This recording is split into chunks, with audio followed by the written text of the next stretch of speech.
Good morning student. आज हम हमारे चैप्टर का सेकंड पार्ट स्टार्ट कर रहे हैं। ठीक है, कल हमने पढ़ा था सेल के बारे में। स्ट्रक्चरल और फंक्शनल यूनिट होता है लाइफ का। ठीक है, हमने सेल के न्यूक्लियस के बारे में पढ़ा। ठीक, हमने प्रोकैरियोटिक यूकैरियोटिक सेल्स के बारे में पढ़ा कि प्रोकैरियोटिक सेल क्या होता है, यूकैरियोटिक सेल क्या होता है। सेल के बारे में किस किस की डिस्कवरी थी, discovery of cell and its components जो थे उनके डिस्कवरी किस किस ने की वो मैंने आपको बताया था। ठीक है, रॉबर्ट हुक ने first observe dead cells in a cork, Leeuwenhoek discovered the free living cells in pond water, Robert Brown discovered nucleus in the cell, Purkinje coined the term protoplasm, Sheldon and Shevan proposed cell theory, Rudolf Virchow expanded cell theory and said all cells arise from pre-existing cells। ठीक, उसके बाद हमने cell की theories detail में पढ़ी थी कि क्या होती हैं। देन शेप और साइज़ के बारे में पढ़ा था। टाइप ऑफ सेल्स, जैसे कि मैंने आपको बताया कि हमने टाइप ऑफ सेल्स पढ़े, प्रोकैरियोटिक सेल और यूकैरियोटिक सेल। प्रोकैरियोटिक सेल क्या होता है, जैसे बैक्टीरिया है, ठीक है, सिंगल सेल्ड होता है। यूकैरियोटिक सेल जो होते हैं मल्टी सेलुलर होते हैं, मतलब fungi, plants, animals. Prokaryotic cell organisms without definite nucleus, इनका न्यूक्लियस मतलब वेल डिफाइंड नहीं होता है। यूकैरियोटिक सेल में ऑर्गेनिम्स विथ डेफिनाइट न्यूक्लियस, इनके ऑर्गेनल्स प्रेजेंट्स होते हैं और न्यूक्लियस भी बहुत अच्छे से वेल डेवलप्ड होता है। ठीक है, उसके बाद हमने यूकैरियोटिक सेल हमारे दो टाइप में क्या होता है, डिवाइड होता है, यूनिसेलुलर और मल्टी सेलुलर। ठीक है, आज हम यूनिसेलुलर और मल्टी सेलुलर कर, मैंने आपको यूनिसेलुलर में अमीबा बताया था कि कैसा होता है। अमीबा सिंगल सेल्ड होता है, उसमें सिंगल न्यूक्लियस होता है। ठीक है, और मल्टी सेलुलर मतलब बहुत सारे होते हैं। ठीक, अब मल्टी सेलुलर देखते हैं। मल्टी सेलुलर जो होता है वो एनिमल्स और प्लांट्स दोनों में ही मल्टी सेलुलर्स होते हैं। क्योंकि अगर हम हमारी बात करें तो हमारे यहाँ हमारी बॉडी जो है बहुत सारे सेल से मिलकर बनी है। अगर हम प्लांट्स को भी देखें तो प्लांट्स भी बहुत सारे सेल्स से मिलकर बने हैं, मल्टी सेलुलर ऑर्गेनिम्स होते हैं। ठीक है, अब एनिमल सेल्स में हम देखेंगे कि क्या क्या होता है। ठीक है, हम एनिमल सेल्स में देखेंगे क्या क्या, सेल मेम्ब्रेन, प्लाज्मा मेम्ब्रेन के बारे में पढ़ेंगे, न्यूक्लियस देखेंगे, साइटोप्लाज्म के बारे में पढ़ेंगे। ठीक, उसके बाद प्लांट सेल में हम सेल वॉल, प्लास्टिड्स के बारे में पढ़ेंगे। ठीक है, और सेल ऑर्गेनेल्स के बारे में पढ़ेंगे इस चैप्टर में कि कौन कौन से सेल ऑर्गेनेल्स होते हैं। ठीक, उनके स्ट्रक्चर्स और उनके फंक्शंस देखेंगे। क्लियर। कल मैंने आपको सेल मेम्ब्रेन, प्लाज्मा मेम्ब्रेन बताया था कि क्या होता है। जो प्लाज्मा मेम्ब्रेन और सेल मेम्ब्रेन होता है वो आपके प्रोटीन और लिपिड से बने होते हैं। सिलेक्टिवली परमीबल मेम्ब्रेन होता है। ठीक है, ये क्या करती हैं, शेप देती हैं सेल्स को। सेग्रेटेड सेल कंटेन फ्रॉम सराउंडिंग। ठीक है, ये पूरे सेल के सराउंडिंग में पाया जाता है। ठीक, तो ये तो आपका क्या हो गया, प्लाज्मा मेम्ब्रेन, और इसकी डिटेल मैंने आपको फर्स्ट पार्ट में बता दिया था। न्यूक्लियस बताया था क्या होता है, ओवल और स्फेरिकल शेप में होता है। ठीक है, तो वहाँ पे आपको पता है कि न्यूक्लियस जो है उसके न्यूक्लियर मेम्ब्रेन, न्यूक्लियोप्लास्ट, क्रोमेटिन मटेरियल और न्यूक्लियस प्रेजेंट होते हैं इसमें। ठीक है, तो हम इसको और डिटेल में आगे पढ़ेंगे। कल मैंने आपको न्यूक्लियस बताया था कि क्या होता है, स्ट्रक्चर ऑफ न्यूक्लियस बताया था। ठीक है, अब न्यूक्लियस के अंदर आप देखो जो थ्रेड लाइक आपको स्ट्रक्चर दिख रहा है, ये क्रोमेटिन होता है। इनके बारे में मैंने डीएनए और जीन्स और आपको सारी चीज़ें फर्स्ट पार्ट में बता दिया था। आज मैं आपको यहाँ पे बताऊँगी न्यूक्लियर मेम्ब्रेन के बारे में कि न्यूक्लियर मेम्ब्रेन क्या होता है। ठीक है, अब एक चीज़ और बता दूँ, इसमें न्यूक्लियोलस जो होता है वो आपके न्यूक्लियस के अंदर एक सर्कुलर फॉर्म में भी प्रेजेंट होता है, उसको हम न्यूक्लियोलस कहते हैं। ठीक, अब न्यूक्लियस के अंदर जो आपको डॉट डॉट दिखाई दे रहा है, ठीक है, जो कि वो फ्लूइड फॉर्म में होता है, उसे न्यूक्लियोप्लाज्म क्या कहा जाता है। जैसे मैंने सेल के अंदर आपको प्रोटोप्लाज्म के बारे में बताया था। ठीक है, उसी तरीके से यहाँ पे न्यूक्लियोप्लाज्म प्रेजेंट होता है। ठीक, आज हम पढ़ेंगे किसके बारे में, न्यूक्लियर मेम्ब्रेन के बारे में। देखो आज स्टार्ट करते हैं न्यूक्लियर मेम्ब्रेन से। तो अब बात करते हैं न्यूक्लियर मेम्ब्रेन की। तो सेल होता है, सेल के अंदर क्या होता है, न्यूक्लियस होता है। सेल और न्यूक्लियस के बीच में जेली लाइक फ्लूइड होता है जिसको हम साइटोप्लाज्म कहते हैं। ठीक है, अब यहाँ पे आपके सामने एक सेल दे रखा है और उसके चारों तरफ जब न्यूक्लियस दे रखा है, स्ट्रक्चर ऑफ न्यूक्लियस है, उसके चारों तरफ आपको एक बाउंड्री वॉल की तरह दिखाई दे रहा है, बाउंड्री दिखाई दे रही है। तो ये क्या है, आपका न्यूक्लियर मेम्ब्रेन है। क्या है, न्यूक्लियर मेम्ब्रेन होता है। ठीक है, अब सेल का कोई पर्टिकुलर शेप नहीं होता है, लेकिन न्यूक्लियस स्फेरिकल इन शेप में होता है, जो कि मैंने आपको कल भी बताया था। और न्यूक्लियस को जो कवर कर रहा है उसे हम न्यूक्लियर मेम्ब्रेन कहते हैं। न्यूक्लियर मेम्ब्रेन की डेफिनेशन क्या है, देखो आपको मैं बताती हूँ। लास्ट में इस पार्ट के लास्ट में आपको सारी चीज़ें जो मैं अभी डेफिनेशन आपको बताऊंगी वो सारी चीज़ें लास्ट में मैंने आपको दे रखा है, आप नोट डाउन कर लेना। ठीक है, तो यहाँ पे सबसे पहले देखो न्यूक्लियर मेम्ब्रेन, तो it is double layer covering and has pores which allows the transfer of material from inside the nucleus to outside. आप देख रहे होंगे कि आप न्यूक्लियस का जो स्ट्रक्चर है वो डबल लेयर में है, न्यूक्लियर मेम्ब्रेन का जो स्ट्रक्चर है आप देख सकते हो वो क्या है, डबल लेयर्ड होता है। उसमें न्यूक्लियर पोर प्रेजेंट है जो कि क्या करता है, मटेरियल्स को ट्रांसफ़र करता है from inside the nucleus to outside. ठीक है, तो डबल लेयर का होता है, इसके अंदर बहुत सारे छोटे छोटे पोर्स होते हैं, होल होते हैं, यानी एक तरह से स्टेनर का काम करता है। हमने देखा था ऑस्मोसिस, और ऑस्मोसिस के साथ साथ हमने 3 टाइप्स के सॉल्यूशन भी पढ़ा था। कौन कौन से, हाइपोटोनिक, हाइपरटोनिक एंड आइसोटोनिक, तीनों भी समझा। और ये जो मेम्ब्रेन होती है ये सेमी परमेबल होती है। सेमी परमेबल का मतलब कुछ चीज़ों को ये अलाउ करती है अंदर से बाहर जाने के लिए और बाहर से अंदर जाने के लिए, जैसे कि हमारी स्किन भी सेमी परमेबल मेम्ब्रेन होती है, ये मैंने बताया था। तो आपने देखा फर्स्ट पार्ट में, आप इसका देख सकते हैं कि स्किन किस तरीके से सेमी परमेबल मेम्ब्रेन की तरह वर्क करता है। तो उस तरीके से न्यूक्लियर मेम्ब्रेन भी डबल लेयर की होती है, छोटे छोटे से होल्स होते हैं और मटेरियल के ट्रांसपोर्टेशन को अलाउ करती है।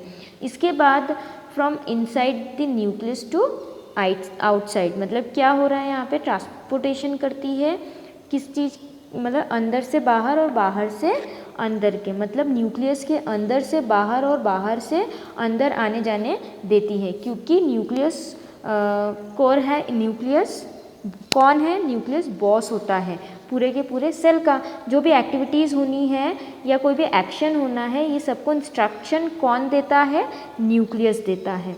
ठीक है, तो ये है हमारा न्यूक्लियस और न्यूक्लियर मेम्ब्रेन। नेक्स्ट है हमारा साइटोप्लाज्म। ठीक है, आपको मैं बताऊंगी कि साइटोप्लाज्म क्या होता है। ठीक, तो it is the fluid content of the cell and is present between the cell membrane and nucleus. It contains all the organelles. अब आप आपके सामने एक पिक्चर देख रहे हैं, सिंपल सा मैंने एक सेल बनाया है, उसमें आप देख सकते हो कि न्यूक्लियस है, सेल मेम्ब्रेन है, और बीच में जो मैंने आपको बताया है ये क्या है, साइटोप्लाज्म है। ठीक है, तो जेली लाइक सब्सटेंस प्रेजेंट होता है between nucleus and cell membrane. Nuclear membrane और सेल मेम्ब्रेन के बीच में जेली लाइक सब्सटेंस होता है, उसे हम साइटोप्लाज्म कह रहे हैं। और न्यूक्लियस के बीच में प्रेजेंट होता है साइटोप्लाज्म, मतलब सेल मेम्ब्रेन और न्यूक्लियर मेम्ब्रेन के बीच में प्रेजेंट होता है साइटोप्लाज्म।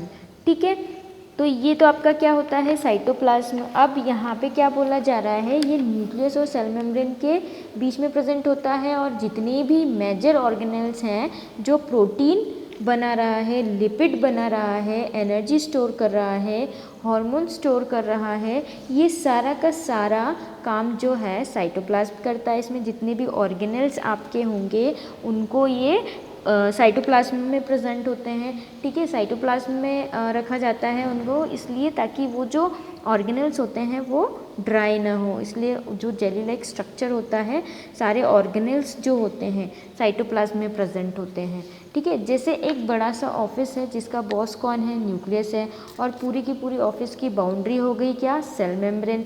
बीच का जो पोर्शन है, जैसे साइटोप्लाज्म और ऑफिस में जैसे एडमिन डिपार्टमेंट है, यहाँ पे वर्कर डिपार्टमेंट है, अलग अलग डिपार्टमेंट जो होते हैं वो साइटोप्लाज्म में प्रेजेंट होते हैं। ठीक है। तो साइटोप्लाज्म ऑर्गेनेल्स को क्या करता है, अपने अंदर पकड़ कर रखता है ताकि वो ड्राई ना हो। ठीक है, क्लियर। तो साइटोप्लाज्म क्या होता है, एक जेली लाइक स्ट्रक्चर होता है, ठीक है, जिसमें सारे ऑर्गेनल्स क्या होते हैं, प्रेजेंट होते हैं। ठीक, तो ये तो क्या हो गया हमारा साइटोप्लाज्म, बहुत इजी है। ठीक, अब नेक्स्ट हम क्या देखेंगे, गोल्जी एंडोप्लाज्मिक रेटिकुलम। तो आप डायग्राम में देख सकते हैं, ठीक है, जो कुछ छोटे छोटे आपको पोर नज़र आते हैं, ठीक है, न्यूक्लियर पोर कहते हैं, और ट्यूबल्स जो हैं बने हुए हैं, ट्यूबल्स पर कुछ सर्कुलर फॉर्म में डॉटेड है जो चिपके हुए हैं। ठीक है, तो ये तो आप देख रहे हो एंडोप्लाज्मिक रेटिकुलम। तो एंडोप्लाज्मिक रेटिकुलम क्या होता है, it is an interconnected network of membrane bounded discs and sheets are called cisternae, tubules और vesicles। तो यहाँ पर क्या बोला जा रहा है कि यानी ये मेम्ब्रेन से जुड़ी होती हैं, फ्लोट नहीं करती है इधर उधर। दूसरी बात, ये ट्यूब्स की बनी होती हैं। इन ट्यूब्स को सिस्टर्नी कहते हैं या फिर ट्यूबल्स या वेसिकल्स कहा जाता है। ठीक, एंडोप्लाज्मिक रेटिकुलम जो है 2 टाइप्स की होती हैं, एक रफ एंडोप्लाज्मिक रेटिकुलम और एक स्मूथ एंडोप्लाज्मिक रेटिकुलम। तो रफ का मतलब ही समझ में आ गया कि जो कहीं से रफ होगी या खुरदुरी होगी। ठीक है, और स्मूथ का मतलब चिकनापन होगा, सॉफ्ट सा होगा। तो एंडोप्लाज्मिक रेटिकुलम, तो यहाँ पे हम एंडोप्लाज्मिक रेटिकुलम के 2 पार्ट्स देख रहे हैं, कौन सा, रफ और स्मूथ।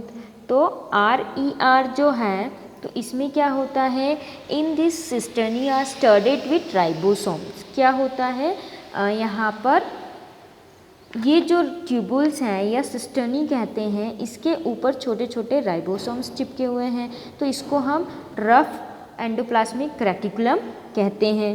नेक्स्ट हम देखेंगे क्या, स्मूथ एंडोप्लाज्मिक रेटिकुलम, जिसको SER भी कहा जाता है। तो in this tubules are without ribosomes. तो यहाँ पर क्या होता है, ये जो ट्यूब्यूल्स होते हैं जिनमें क्या नहीं होता है, राइबोसोम्स चिपके हुए नहीं होते हैं, उन्हें हम क्या कह रहे हैं, स्मूथ एंडोप्लाज्मिक रेटिकुलम कहते हैं। अब रफ एंडोप्लाज्मिक रेटिकुलम का वर्क क्या होता है, it involved in protein synthesis. ठीक है, जो RER है वो प्रोटीन्स को सिंथेसाइज करती है, बनाती है। और यहाँ पे देखो स्मूथ एंडोप्लाज्मिक का फंक्शन क्या है, एंडोप्लाज्मिक रेटिकुलम का, तो it is involved in synthesis of lipids and steroids. तो यहाँ पे क्या बोला जा रहा है कि जो स्मूथ एंडोप्लाज्मिक रेटिकुलम है, ये लिपिड और स्टेरॉइड्स को सिंथेसाइज करती है। स्टेरॉइड्स मतलब हमारे अंदर हार्मोन्स होते हैं, लिपिड यानी हार्मोन्स होते हैं, उन्हें हम स्टेरॉइड्स कहते हैं, और लिपिड यानी फैट्स होता है। क्लियर। तो ये आपका क्या हो गया, एंडोप्लाज्मिक रफ एंडोप्लाज्मिक रेटिकुलम और स्मूथ एंडोप्लाज्मिक रेटिकुलम के बीच का मैंने आपको डिफरेंस बताया, और ये भी बताया कि 2 टाइप के एंडोप्लाज्मिक रेटिकुलम होते हैं, RER और SER। ठीक है, रफ एंडोप्लाज्मिक रेटिकुलम और स्मूथ एंडोप्लाज्मिक रेटिकुलम। ठीक, then endoplasmic reticulum is the passageway for intercellular and intercellular transport of material. It gives intersupport to a cell। मतलब ये अपने अंदर भी मटेरियल का ट्रांसपोर्ट करती है, पैकेज करती है, एक जगह से दूसरी जगह पहुंचाती है। ये भी प्रोटीन बनाते हैं, लिपिड बनाते हैं, जो भी सेल मांगते हैं। ठीक है, तो एंडोप्लाज्मिक रेटिकुलम क्या करता है, अगर बॉडी में वही प्रोटीन लिपिड की नीड होगी तो ER जो है एक सेल से दूसरे सेल तक पहुंचाते हैं। ठीक है, और ये हमें पता है कि स्टॉक में हमारे पास इतना सारा प्रोटीन है, इतना सारा फैट है, तो सेल क्या है, उसको पता चल जाएगा कि हमारे पास कितनी एनर्जी है, तो सेल को सपोर्ट मिलेगा, मतलब वो क्या हो जाएगा, स्ट्रॉन्ग हो जाएगा। क्लियर। तो ये होता है आपका एंडोप्लाज्मिक रेटिकुलम। तो मैं एक बार और आपको एंडोप्लाज्मिक रेटिकुलम बता देती हूँ। इसका स्ट्रक्चर कैसा होता है, large network of membrane bounded tubes and sheets extending from outer nuclear membrane to the plasma membrane, functions, gives mechanical support to the cell, serves as a channel for the transport of material specially protein. तो this is endoplasmic reticulum, and endoplasmic reticulum is two type, rough endoplasmic reticulum and smooth endoplasmic reticulum. ठीक है, then rough endoplasmic reticulum have ribosome attached to the membrane, ठीक है, which I have already told you, and smooth endoplasmic reticulum ribosomes not attached to the membrane. Next मैं आपको बताती हूँ इसमें ribosomes, जहाँ पे बार बार राइबोसोम्स की बात आ रही है तो आपको राइबोसोम्स बता देती हूँ कि राइबोसोम्स क्या होते हैं। ठीक है, तो राइबोसोम्स जो होते हैं they are granular structures composed of RNA and proteins, they are not bounded by a membrane, they act as a protein factories. ठीक है, तो इसका स्ट्रक्चर कैसा होता है, dense spherical and granular particles which are occur free and also remain attached to endoplasmic reticulum. What is its function?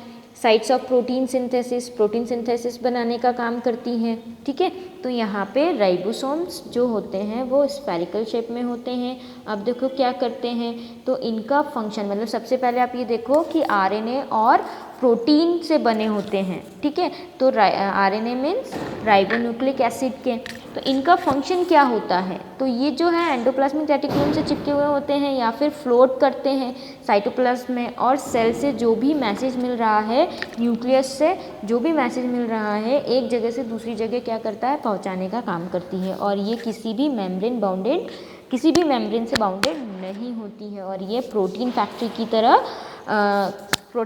की तौर पर भी काम करती हैं। ठीक है, नेक्स्ट हम देख रहे हैं गोल्जी एपरेटस या गोल्जी बॉडी। ठीक है, तो it is formed of stacked cisternae with swollen ends, vacuoles and vesicles. It is involved in the cell secretion such as mucus, enzymes and hormones and help in the storage of secretory products.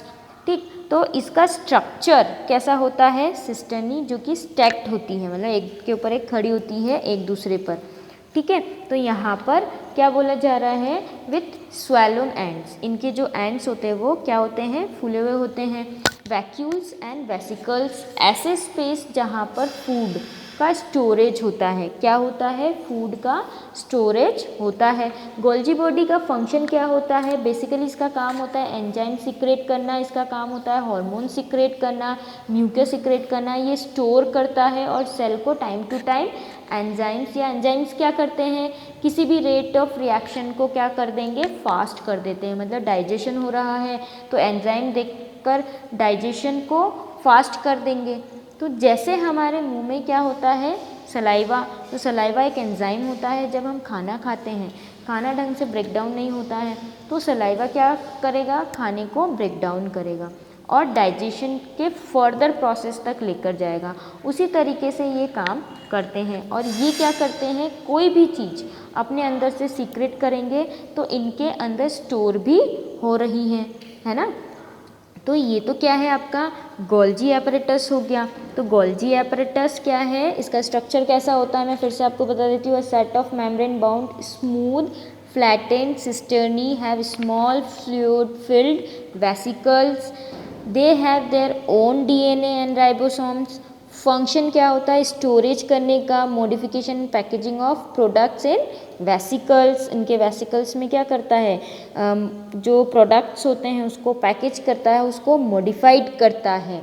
ठीक है, तो ये काम होता है Golgi body का या Golgi apparatus का। नेक्स्ट हम देखेंगे लाइजोसोम्स। तो लाइजोसोम्स को डाइजेस्टिव बैग या सुसाइडल बैग भी कहा जाता है। तो देखो इसकी डेफिनेशन पढ़ती हूँ मैं। They are membrane bounded sacs filled with digestive enzymes which are capable of breaking down all organic material. They are a kind of waste disposal system of cells. When the cells get damaged, lysosomes may burst and the enzymes present in them digest their own cell. Therefore lysosomes are also called as suicidal bags of the cell. तो क्या बोला जा रहा है यहाँ पर, सबसे पहले देखो जो लाइसोसोम्स को सुसाइडल बैग भी बोला जाता है। ठीक है, तो यहाँ पर ये जो मेम्ब्रेन के आसपास फिक्स होती हैं, ठीक, जिनके अंदर डाइजेस्टिव एंजाइम भरा हुआ होता है, यानी कि सेल जो है कुछ भी अपने अंदर ले रहा है। लाइसोसोम के अंदर इतनी एनर्जी होती है, इनके अंदर डाइजेस्टिव एंजाइम्स होते हैं कि वो उस पर्टिकुलर मटेरियल को ब्रेक डाउन करके उसके अंदर से एनर्जी ले सकते हैं, वेस्ट को भी ख़त्म कर देते हैं, इसीलिए इनको वेस्ट डिस्पोजल भी कहते हैं। अगर सेल डैमेज हो जाता है तो ये खुद से ब्लास्ट कर लेंगे और इनके अंदर जो डाइजेस्टिव एंजाइम्स होते हैं तो इनके मतलब सेक के अंदर भरा हुआ होता है, वो सेल में आ जाएगा और डाइजेस्टिव जूस क्या करेगा, पूरे के पूरे सेल को ही डाइजेस्ट कर लेगा, ख़त्म कर देगा। Therefore lysosomes are also called as suicidal bag. ठीक, देन लाइसोसोम का स्ट्रक्चर कैसा होता है, membrane bound vascular structure in the cytoplasm. Functions क्या होता है, destroy any foreign material which enters the cell, मतलब कोई भी बैक्टीरिया या वायरस उस सेल के अंदर आएगा तो उसको वो क्या कर देगा, ख़त्म कर देगा, डिस्ट्रॉय कर देगा। Removes dead and worn out cell organelles by digesting them, मतलब जो भी डेड होगा या वन आउट हो जाएगा, मतलब यहाँ से वो क्या हो जाएगा, ख़त्म हो जाएगा, या कोई भी गड़बड़ हो जाएगी तो वो क्या हो जाएगा, सेल जैसे मैंने आपको बताया कि अपने आप में वो क्या करता है, बर्स्ट कर देता है, और बर्स्ट करने से उसके अंदर जो डाइजेस्टिव जूस होते हैं वो क्या करता है, पूरे के पूरे सेल को डाइजेस्ट कर लेता है, ख़त्म कर देता है। तो ये होता है आपका लाइसोसोम्स।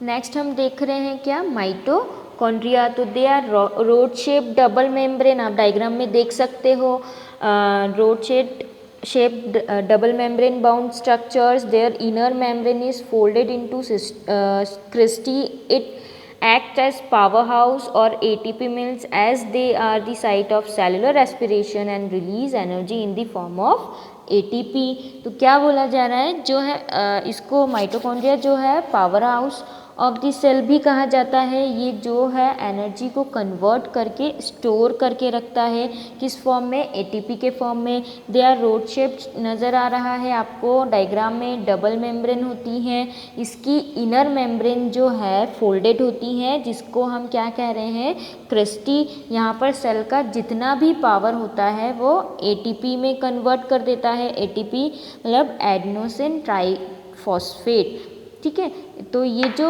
एनर्जी का एक फॉर्म होता है, क्या होता है, एनर्जी का एक फॉर्म होता है। तो जितनी एनर्जी सेल को नीड होगी किसी पर्टिकुलर फंक्शन को करने के लिए, वो उतनी ही एनर्जी को रिलीज़ करता है।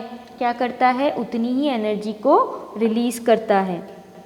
तो ये तो आपने देख लिया है माइटोकॉन्ड्रिया क्या होता है। ठीक है, मैं आपको फिर से एक बार बता देती हूँ कि माइटोकॉन्ड्रिया क्या होता है। आपके सामने उसका स्ट्रक्चर दे रखा है, आप उसको देखिए, और आपको पीछे नोट्स दे रखे हैं, वो आप उसमें से भी देख सकते हैं। तो power house of the cell भी कहा जाता है इसको। इसका स्ट्रक्चर कैसा होता है, रोड शेप्ड स्ट्रक्चर होता है, साइटोप्लाज्म में प्रेजेंट होता है। इसके फंक्शंस क्या होते हैं, site of cellular respiration, provide energy in the form of ATP. ठीक, क्लियर। अब देखो यहाँ पे मैं आपको बात करती हूँ किसकी, प्लास्टिड्स की। किसकी, प्लास्टिड्स की। तो आपके सामने जो स्ट्रक्चर दे रखा है वो प्लास्टिक का एक टाइप होता है। ठीक है, तो यहाँ पे प्लास्टिड जो है एनिमल सेल के अंदर प्रेजेंट नहीं होता है, ये प्लांट सेल के अंदर होता है। दे have their own DNA and ribosomes. तो प्लास्टिड्स जो होते हैं वो 3 टाइप्स के होते हैं। ठीक है, तो कौन कौन से, अब देखो प्लास्टिड्स जो है they are present only in plant cells, they have their own DNA and ribosomes. ठीक, अब प्लास्टिड्स हैव 3 टाइप्स। ठीक, कौन कौन से, ल्यूकोप्लास्ट, क्लोरोप्लास्ट और क्रोमोप्लास्ट। तो जो क्लोरोप्लास्ट है, ठीक, तो जिसमें एक से आप क्या हैं, क्लोरोप्लास्ट से फैमिलियर हैं। तो क्लोरोप्लास्ट क्या होता है, जो लीफ होती है। ठीक है, लीफ में स्मॉल पोर्स प्रेजेंट होता है, तो वो जो पोर्स हैं उनको हम स्टोमेटा कहते हैं। स्टोमेटा के अंदर क्या होता है, क्लोरोप्लास्ट होता है। क्लोरोप्लास्ट क्या कंटेन करता है, क्लोरोफिल। क्लोरोफिल का क्या होता है, ग्रीन कलर का पिगमेंट होता है, तो जो फोटोसिंथेसिस प्रोसेस में हेल्प करता है। तो ये तो आपने छोटी क्लासेस में भी पढ़ा है। ठीक, अब हम पढ़ते हैं ल्यूकोप्लास्ट। तो ल्यूकोप्लास्ट क्या होता है, they are colourless and their primary function is storage. तो ये कलरलेस प्लास्टिड्स होते हैं और इनको प्राइमरी फंक्शंस, इनका जो प्राइमरी फंक्शन है वो स्टोरेज करने का काम करता है प्लांट के अंदर, ठीक है। तो ल्यूकोप्लास्ट ये होता है कि कलरलेस प्लास्टिड होता है और इनका काम क्या होता है, प्लांट के अंदर स्टोरेज का काम करती है। नेक्स्ट आपका क्लोरोप्लास्ट। क्लोरोप्लास्ट को मैंने अभी आपको बताया है कि क्या होता है। तो chloroplast this are green colour plastids and are the sites of photosynthesis. They are called the kitchen of the cells. The green color of chloroplast is due to the presence of pigment chlorophyll. तो ये green colour के plastids होते हैं जो कि photosynthesis में help करती हैं। क्लोरोप्लास्ट को the kitchen of the cells भी कहा जाता है। क्लोरोप्लास्ट का जो ग्रीन कलर है वो क्लोरोफिल के प्रेजेंस की वजह से होता है। क्लोरोफिल ग्रीन कलर पिगमेंट होता है जो कि हमारे लीव्स, इसलिए हमें क्या दिखाई देते हैं, ग्रीन कलर के दिखाई देते हैं। और ये किसमें काम आता है, फोटोसिंथेसिस के काम में आता है, ठीक है। तो कलर्ड प्लास्टिड्स जो आपका क्लोरोप्लास्ट है, ठीक, वो क्या होता है, ग्रीन कलर का प्लास्टिड्स होता है, ठीक है। इसीलिए हमारा जो लीफ है वो क्या देता है, हमें ग्रीन कलर दिखाई देता है क्योंकि उसमें क्लोरोफिल प्रेजेंट होता है। क्लोरोफिल ग्रीन कलर का एक पिगमेंट होता है, ठीक है। अब हम नेक्स्ट जाते हैं क्रोमोप्लास्ट। तो क्रोमोप्लास्ट क्या होता है, देखो, these are coloured and helps in pollination of flower and dispersed of seeds and fruits, ठीक। तो ये जो प्लास्टिड्स होते हैं ये कलर्ड होते हैं और इनका काम होता है पॉलिनेशन करवाना। व्हाट इज़ पॉलिनेशन, जो पोलन ग्रेन होता है उसको इधर उधर पहुंचाना, प्लांट्स में रिप्रोडक्शन का काम करवाना, स्पेशली फ्लावर्स में, ठीक है। सीड्स और फ्रूट्स का डिस्पर्जल करवाने के लिए जो क्रोमोप्लास्ट होते हैं वो जिम्मेदार होते हैं। तो जो फ्रूट्स और सीड्स होते हैं इनका डिस्पर्स करवाने पे कौन जिम्मेदार होता है, क्रोमोप्लास्ट। तो क्रोमोप्लास्ट क्या है, कलर्ड प्लास्टिड्स होते हैं, provide colour to fruits and flowers, fruits और फ्लावर्स को कलर प्रोवाइड करने का काम करती हैं। Green colour plastid is called chloroplast, जो कि मैंने अभी आपको बताया था। It contains a green pigment chlorophyll, ठीक है। और क्रोमोप्लास्ट का काम क्या होता है, सीड्स और फ्रूट्स को डिस्पर्स करवाने का, ठीक। ये तो हो गए आपके क्या, प्लास्टिड्स। अब हम नेक्स्ट जाएंगे वैक्यूल्स में। देखो वैक्यूल्स क्या होता है, they are storage sacs of cells, they are small sized in animals but plant cell have large vacuoles. तो वैक्यूल जो है ये एक तरीके का स्टोरेज बैग है, इनमें फूड स्टोर होता है। प्लांट्स के अंदर वैक्यूल बहुत ही बड़ी होती हैं और एनिमल्स के अंदर वैक्यूल बहुत छोटी होती हैं, ठीक है। तो इसीलिए आप देखोगे, एक चीज़ आप इससे समझो कि जैसे कोई भी हम लोग थोड़ी थोड़ी देर में कुछ ना कुछ खाते रहते हैं। और प्लांट्स क्या होती हैं कि देखो फोटोसिंथेसिस एक बार में फूड प्रिपेयर करता है और उसको स्टोर करके रखता है, ठीक है। तो इससे पता चलता है कि प्लांट्स का जो वैक्यूल होगा वो बड़ा होगा और एनिमल का जो वैक्यूल होगा छोटा होगा। हम इसी से समझ सकते हैं, ठीक है। तो यहाँ पे वैक्यूल्स क्या हो गया, प्लांट्स के अंदर वैक्यूल बहुत बड़ा होता है और एनिमल के अंदर छोटा होता है, ठीक। तो central vacuole of some plant cell में occupy 50 to 90% of the cell volume. कुछ सेंट्रल वॉल्यूम जो होते हैं वैक्यूल एक से ज़्यादा भी हो सकते हैं। तो ये जो 50 से 90% सेल का पूरा वैक्यूल मिल गया है, ठीक है। तो क्या बोला जा रहा है, जो central vacuole of some plant है सेल में occupy to 50 to 90% of the cell volume, मतलब जो सेल का वॉल्यूम होता है उसमें जो वैक्यूल होगा, सेंट्रल वैक्यूल जो होगा वो इतना, मतलब 50 से 90% प्लेस को कवर कर रहा है सेल का। Next, it helps in the storage of food, water and waste. तो यहाँ पे क्या बोला जा रहा है, ये फूड, वाटर और वेस्ट को भी स्टोर करता है, ठीक है। ये क्या करता है, स्टोरेज का काम कर रहा है। तो क्या क्या स्टोर करता है, फूड को स्टोर करता है, वाटर को स्टोर करता है और वेस्ट को भी स्टोर करके रखता है, ठीक। अब देखो next, in plants they are full of cell sap and provide turgidity to the cell. तो सेल सेप का मतलब होता है फ्लूइड। तो ये जो सेल सेप से भरा होता है अब कोई भी सेल है, देखो अगर मैं बोलूँ कि बलून है, बलून में पानी भर दे तो वो कैसा हो जाता है, एकदम स्टिफ हो जाएगा।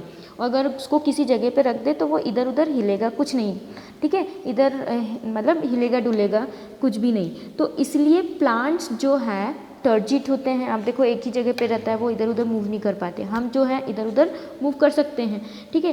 तो एकदम स्ट्रेट खड़े हो जाते हैं। तो प्लांट्स को टर्जिट प्रोवाइड करने के लिए कौन ज़रूरी होता है, वैक्यूल ज़रूरी होता है, ठीक है। तो ये तो आपका क्या हो गया, वैक्यूल। नेक्स्ट हम जाएंगे एनिमल और प्लांट सेल के डिफरेंस में। तो देखो एनिमल सेल और प्लांट सेल क्या होता है, अभी मैंने आपको सारी चीज़ें बताई कि प्लांट सेल में कौन से ऑर्गेनल्स होते हैं, एनिमल सेल में कौन से ऑर्गेनल्स होते हैं, ठीक है। तो यहाँ पे एनिमल सेल क्या है, जनरली स्मॉल इन साइज़ होता है, ठीक है, और प्लांट सेल क्या होता है, जनरली लार्ज इन साइज़ होता है। Then cell wall is absent in animal cell. अब देखो सेल वॉल जो होता है एनिमल सेल में एब्सेंट होता है, यहाँ पे क्या होता है, सेल मेम्ब्रेन होता है। तो हम लोग इजीली हाथ पैर हिला सकते हैं, एक जगह से दूसरी जगह मूव कर सकते हैं, तो वो किसकी वजह से, हमारे सेल मेम्ब्रेन की वजह से। और सेल वॉल जो होता है वो क्या होता है, बिल्कुल कैसा होता है, सेल वॉल रिजिड होता है, नॉन लिविंग होता है, freely permeable and mainly composed of cellulose, मतलब सेलुलोज से बना होता है और फ्रीली परमीबल होता है, कोई भी अंदर आ सकता है बाहर जा सकता है, और रिजिड होता है, नॉन लिविंग होता है, डेड होता है, ठीक। और यहाँ पे अगर मैं बात करूँ किसकी, नेक्स्ट हम प्लांट्स में सेल वॉल क्या होता है, प्रेजेंट होता है, पर एनिमल्स में सेल वॉल एब्सेंट होता है। आउट्स ऑफ जो सेल वॉल है is present outside the plasma membrane in the plant cell, मतलब जो प्लांट सेल के जो प्लाज्मा मेम्ब्रेन है उसके बाहर सेल वॉल प्रेजेंट होता है। इसी की वजह से आप देखोगे कि जो प्लांट है वो एक ही जगह पे स्थिर होता है, ठीक है। तो ये आपका क्या हो गया, सेल वॉल की बात। Then third point is many small vacuoles are present, बहुत सारे छोटे छोटे वैक्यूल्स प्रेजेंट होते हैं। और प्लांट्स में क्या होता है, और large vacuole is present, animal cell में छोटे छोटे वैक्यूल्स प्रेजेंट होते हैं, लेकिन एनिमल सेल में छोटे छोटे वैक्यूल्स प्रेजेंट होते हैं, लेकिन प्लांट सेल में एक लार्ज वैक्यूल प्रेजेंट होता है। एनिमल सेल में प्लास्टिड्स आर एब्सेंट, कि मैंने पहले भी बताया था कि जो प्लास्टिड्स है वो एनिमल सेल में एब्सेंट होता है, लेकिन प्लांट सेल में प्रेजेंट होता है। और आपको प्लांट सेल और एनिमल सेल के डायग्राम भी दे रखे हैं, आप इन सभी को अच्छे से अपने नोट्स में, नोटबुक में लिख लीजिएगा।